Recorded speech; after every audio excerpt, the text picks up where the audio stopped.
First Amendment to the Constitution of the United States grants the people the right to peaceably assemble.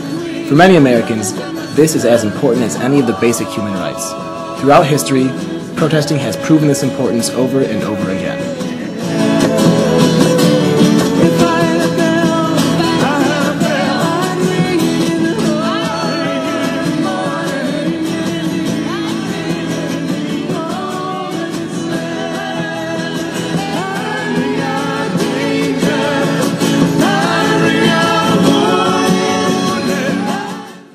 Every year at Fort Benning, Georgia, thousands of activists gather, putting the power and significance of protest on display in an effort to shut down WINSEC, formerly known as the School of the Americas. School of Americas, now it's known as WINSEC. And it's Western Hemisphere Institute for Security Cooperation. And what it is a training institution funded by and facilitated by the United States government, and its goal is to train Latin American military officers and leadership personnel whose interests fall in line with the foreign policies of the United States, the interests of the United States. And it has trained thousands of Latin American officers, military officers, and a lot of those officers have gone on to commit atrocities in Latin America.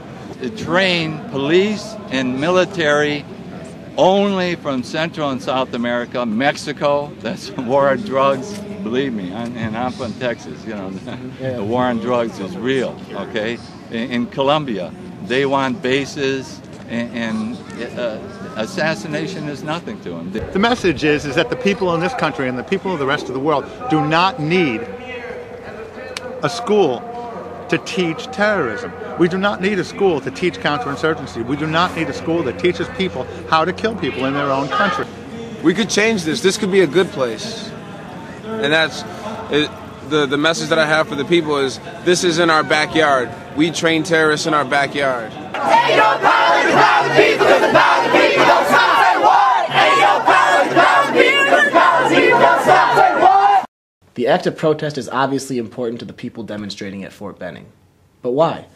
What makes the physical act of protesting more meaningful and effective than a simple debate or discussion? It's so important to be able to speak verbally and through words, and also through action is such a form of speech. And through U.S. forms of militarization and oppression, we've had incredible effects silencing an entire continent of the entire Western Hemisphere, essentially. So it's important to be loud, and sometimes you need your body to be loud and support your words. If we assume that we can't do anything about changing the world, then I believe it has a really kind of negative effect on our life. We feel disempowered. I mean, clearly accepting some things is important, but knowing that we can change other things is equally important. And for me, it's part of the way I approach the world is that it's extremely important to confront injustice. So much doesn't translate through the internet or through even like telephone calls or letters. I mean, there's just a power of the human spirit, and having so many thousands of people in one space, combining their energy and their attention to peace is, you can feel it, it's powerful. The importance and effectiveness of protest is also evident in the opinions of staff and students at Manchester College.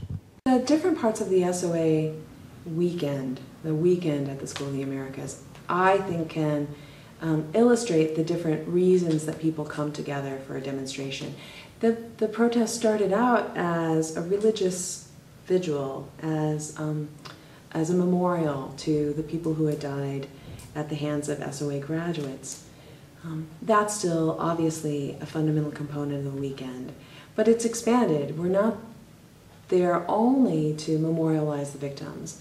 We're also there to conduct public education through the nonviolence trainings, through the different workshops and sessions. We're also there to expand and strengthen this network of people across the country, across the hemisphere, devoted to human rights and peace building. So there are these different places that have been constructed within the 3 days that people are down at Fort in Columbus, Georgia, that illustrate the many reasons we would come together for a demonstration. I feel as if protests are an important part of civic society. They're a part of people's speaking out about what they believe. It's a time in which people can express their views, although they're not being heard otherwise. The institutions aren't quite functioning. There's something that's not being listened to, and people can come out and show peacefully, non-violently, what they care about, and try to make change that way.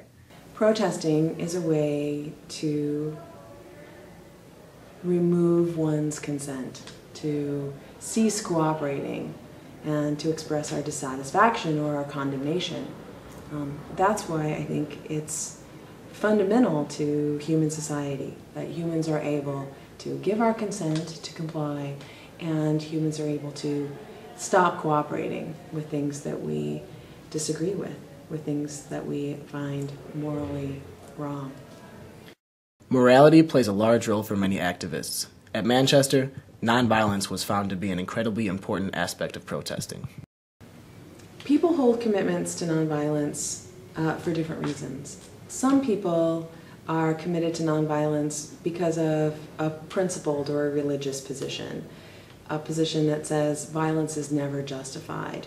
Now, that can come from someone's philosophical commitments to human rights, or it can come from someone's religious convictions. Either way, you would repudiate all violence. I feel it's morally right. I am a pacifist. I'm not willing to kill. I try to be completely unviolent. And as part of that, I choose this method. Pragmatically, though, nonviolence is incredibly powerful.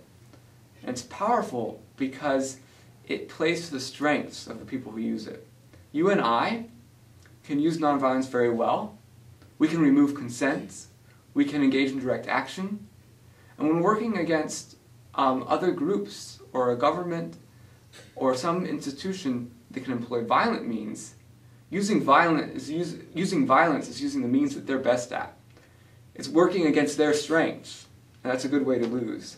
Some people come to a commitment to nonviolence not for moral reasons, but for pragmatic ones or strategic ones. People like Gene Sharp would argue that nonviolence just works better than violence at achieving certain ends. For example, if I have a beef with the local police force, does it behoove my cause? Is it going to make me more effective at getting my point across if I use violent tactics, if I resort to weaponry to get my point across? Sharp says, why would we ever choose to play on the home field of our opposition, right, against institutions that generally are better armed, that do have more resources and more training in terms of violent tactics? Strategically, it just makes more sense to use nonviolence in those cases. So a commitment to nonviolence, the reason people use nonviolent tactics can be both because of a moral or principled commitment, or because it just works better. Like many large demonstrations, the annual protest at Fort Benning attracts a large police presence. A school project about protesting. We're wondering if you guys would like to answer a couple of questions for us. If it's opinion related, I can't answer it. All right, thank you. Although this officer declined to be interviewed, off camera, he told us that he fully supported the right to protest, and that protesting is precisely what young U.S. citizens should be doing. According to him, the police presence at any demonstration is to ensure the safety of all those in attendance. A smaller police presence is seen in Fort Wayne, Indiana, where supporters of the Occupy movement have set up a camp in a downtown park. Herein otherwise provided for, and which shall be established by law.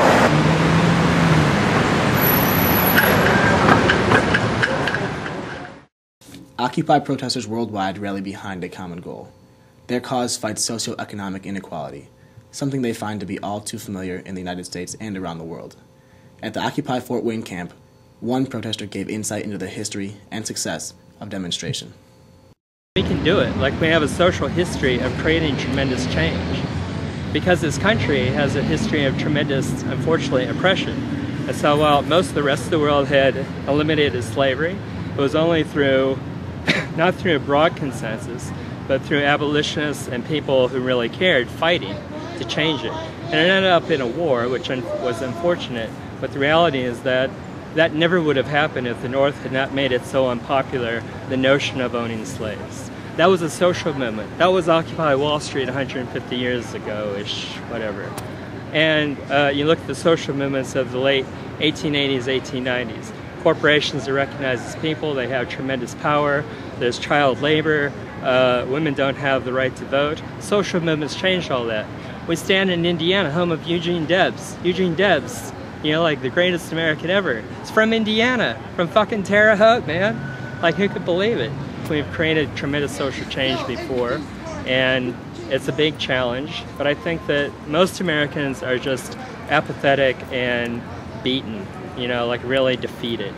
And what this movement has to do is inspire not just literally the 99%, because that's what it is. In United States and global history, protest has proven to be a potent measure to create and bring about change. Manchester students discuss the effectiveness and importance of protest. I think it's important because it's a way for you to get your voice heard, as opposed to, you know, like voting, for example. I feel like a lot of people have a fairly low sense of political efficacy and don't really think that one vote matters that much. Whereas if you're part of a larger movement, like a protest, then you really feel like you are being heard and you're making a difference.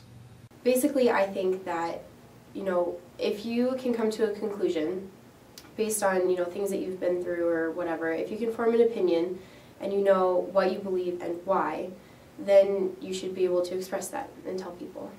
If we didn't have the right to protest, then it's taking away from some of the freedoms that Americans hold so close to their hearts, and it reduces some of the freedoms that we have in this country that makes it different from other places throughout the world, and it reduces the voice of the American people.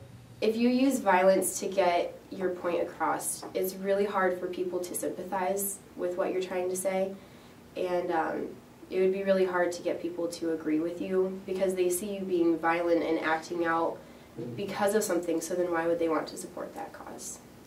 I'm not a pacifist, but nonviolent protest is important because if you have a violent protest, then I think the focus turns on to the violence as opposed to the idea behind the protest. And I think the goal should be to get your idea across and help persuade not only the general populace, but the government or whomever you're trying to appeal to. While it doesn't always outwardly appear to be effective, the power of protest is prevailing at Fort Benning and all across the world. Protesters at Fort Benning will continue to fight against WINSEC, and occupiers in Fort Wayne will continue to lobby against the 1%. These people unite and strike out against the majority, seeking change and sharing their cause.